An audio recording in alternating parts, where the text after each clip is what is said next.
At the beginning of the film, we see a red Mercedes driven by Danny Meehan, nicknamed the Bone Crusher, a former captain of the England football team. He is bored in retirement, and to add some thrills to his life, he drives the car at high speed, meanwhile downing whiskey from a bottle. He stops at a bar, orders another drink, insults the cops, and then even hits them in the face. For assaulting police officers and driving under the influence, Danny received 3 years in prison. His football career ended abruptly when he was accused of organizing fixed matches. In prison, the warden Hatchet immediately made it clear to Danny that he was nobody here. He was given a uniform and all his belongings were taken away. The inmates gathered to greet the former football star with shouts and curses, as he had betrayed his country for money. After that, Danny was taken to the senior guard, Mr. Burton. Tomorrow, the prison head will speak with Danny and offer the celebrity a position to coach the prison football team, and he must refuse. To make sure the footballer doesn't mix things up, Hatchet hit him with a baton.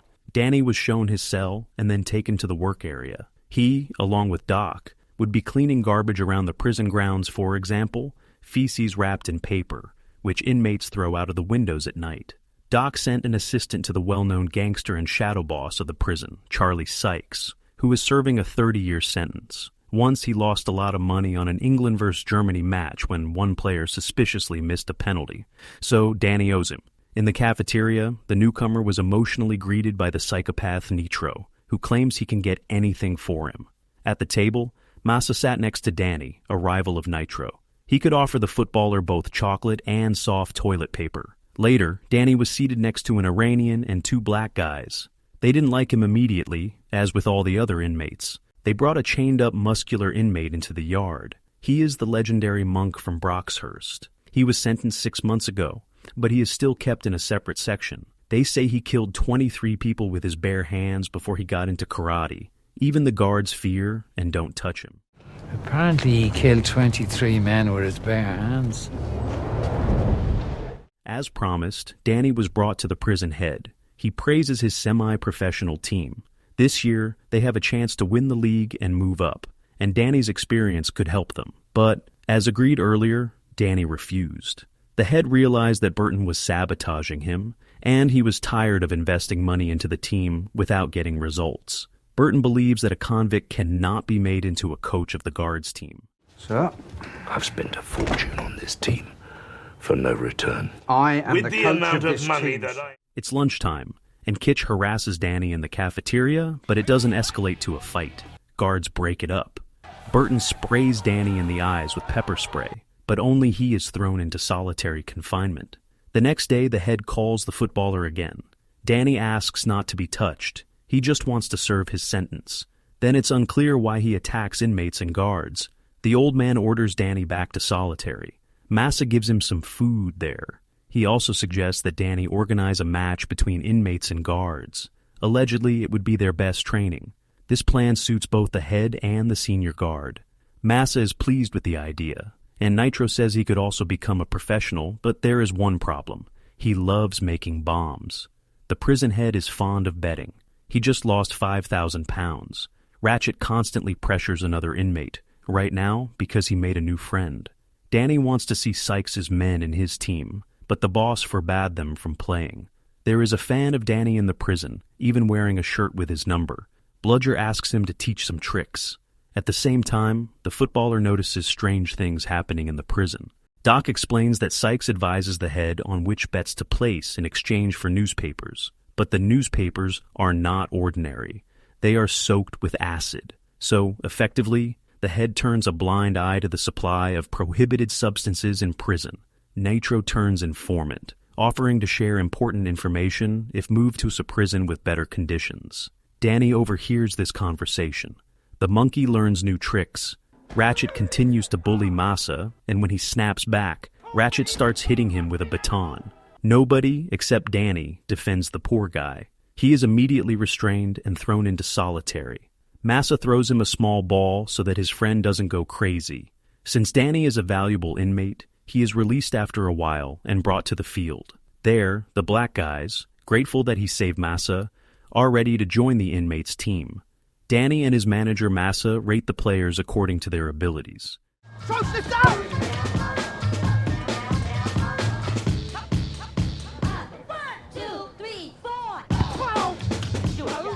Danny's neighbors are especially good.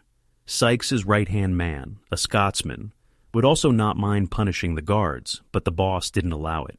The gangster bookmaker threatens the head that if he doesn't return $5,000, they will smash his elbows and knees.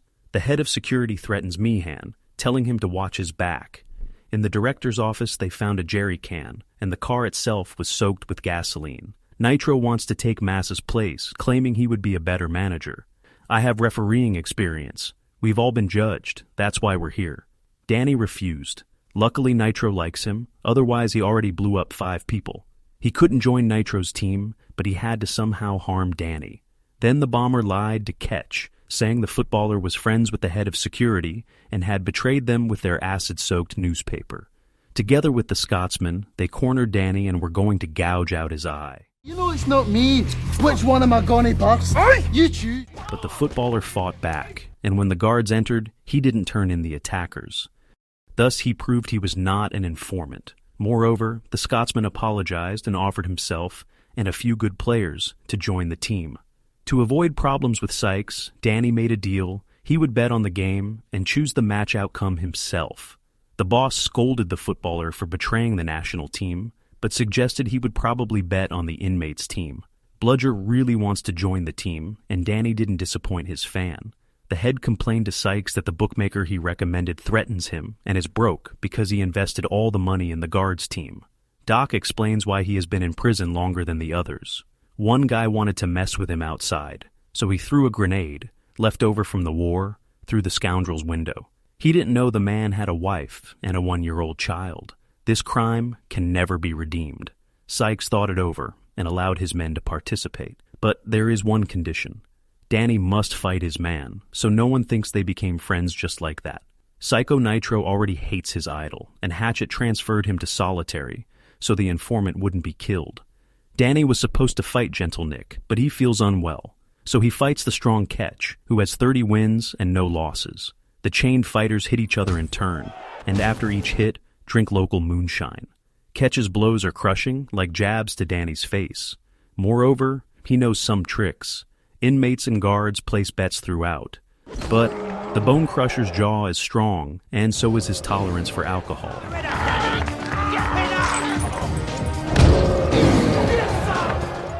And Ketch was knocked out after getting a mug of moonshine in the face. That's how Danny secured the support of Sykes' men. Now the players needed to gel and learn tactics, but all they knew was how to push themselves to the limit and crush their opponents. The only thing left was to find a goalkeeper, and the Scotsman unexpectedly suggested Monk. He could have become a professional if he hadn't gone crazy. Rumor has it, he ate a cannibalistic murderer. Sykes came personally to negotiate about the thug, since Monk had to be pulled out of the special sector.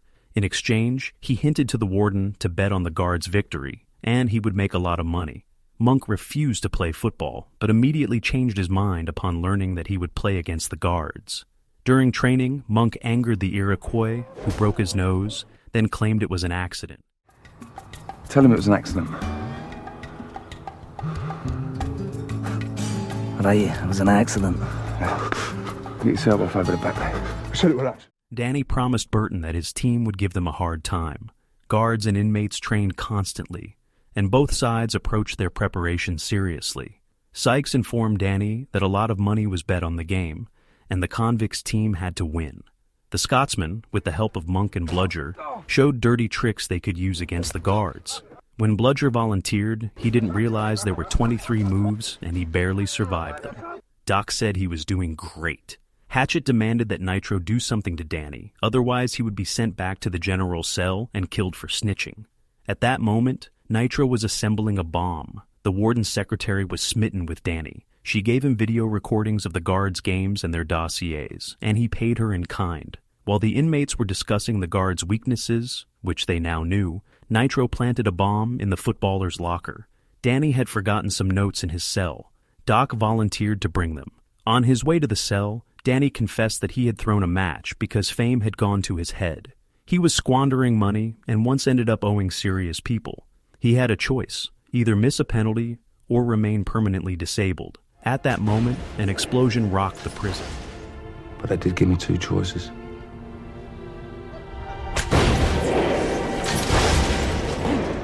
Hatchett had Nitro sign papers for transfer to another prison. Nitro thought paradise awaited him, but in reality, after signing, he would be sent to the prison mental hospital, from which he would never get out. The inmates said goodbye to Doc. "Perhaps now you've atoned for your sin, old man."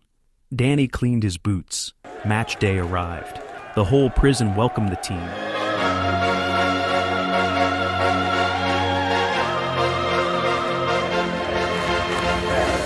Burton told his players not to fall for the inmates' provocations. They had to demonstrate their superiority with skill and win cleanly. Danny also addressed his team. If they win, they would remember it for the rest of their lives. Many inmates would have loved to be in their place. They were all ready and filled with team spirit. Sykes spoke next. He explained that Doc had saved money his whole life and managed to do something by uniforms for the team. To ensure all inmates knew what was happening on the field, 2 of them commentated on the match. The teams entered the field, and the Bone Crushers' uniforms looked cooler. Danny asked his men to avoid dirty play and use it only in retaliation. But as soon as the referee's whistle blew, both teams immediately started playing dirty. He would have run like that on the night of his arrest. The first team close to striking the opponent's goal was the Guards. He shoots. Oh, just past the post. And that was just a little bit too close for comfort. During the counterattack, Danny took down the head of security. Danny's free kick was successful. The ball hit Hatchett right in the groin.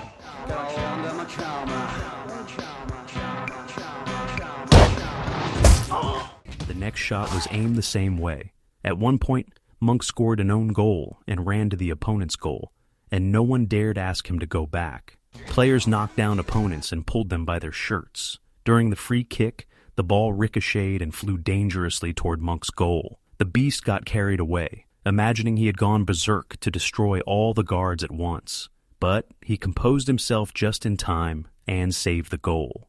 Troy carried the ball almost to the goal line and passed it.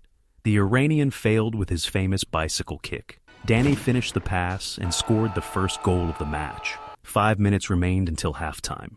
Monk continued running around the field like a normal outfield player.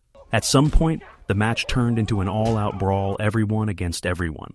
Even the commentators got into a fight. That ended the first half. Sykes lied to the warden that he asked the convicts to throw the game, but they didn't listen. The Iroquois had his nose broken again. Bludger would replace him on the field. The warden was furious. He threatened the prison staff with dismissal if they lost. He also approached Danny and began blackmailing him, saying that Nitro confessed to the murder and revealed that it was Danny who sent Doc into his cell, making him an accomplice to a killer, punishable by 20 years. So, his team better not win.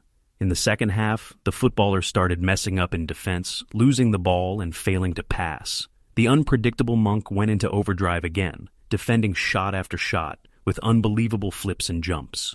The brawl continued on the field. Bludger demonstrated just how terrible he was at football. He constantly lost the ball and couldn't score in an empty goal even from a few meters.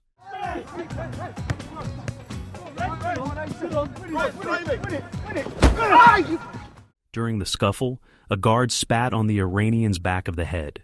That was too much, and the man just punched the offender in the face. For that, he received a straight red card. The convicts were now a man down.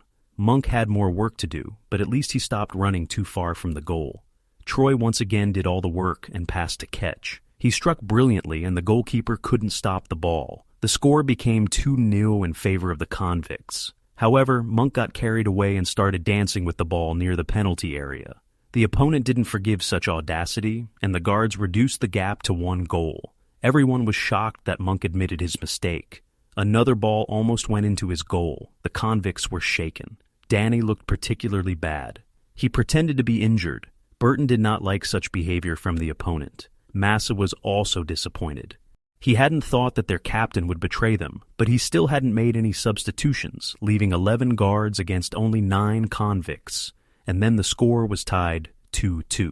Danny changed his mind and went onto the field to win. However, the team no longer believed in him.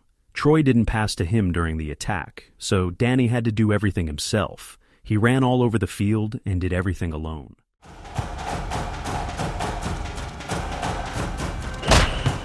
Meanwhile, Monk once again tested Hatchett's groin. The ball went into the guard's goal, but the goal was disallowed because Hatchett had been injured earlier. A penalty was awarded against Monk, and the maniac handled it. The ball was kicked to the center of the field, where only Danny and one defender were present, whom he dribbled past. He went one-on-one with the goalkeeper. The goalkeeper brought him down, but Danny got up and stopped with the ball right at the edge of the goal area. But he didn't take the shot. He let the crooked-legged bludger do it, and he smashed it into the empty net with full force. The convicts went ahead right before the final whistle. They won. Danny looked at the warden and realized it was better to win with his team than to obey him. The warden approached Danny and promised to ruin his life, but Burton stood up for him and thanked the footballer for a good game. At that moment, the warden's car exploded. The bookmaker sends his regards. The warden ordered Danny to solitary, but he was refused. He handed over the ball and said to put it in the trophy cabinet. Dear viewer, I really want to reach 1,000 subscribers. I would be very happy if you could press just one button and subscribe to my channel. I promise to delight you with the best content.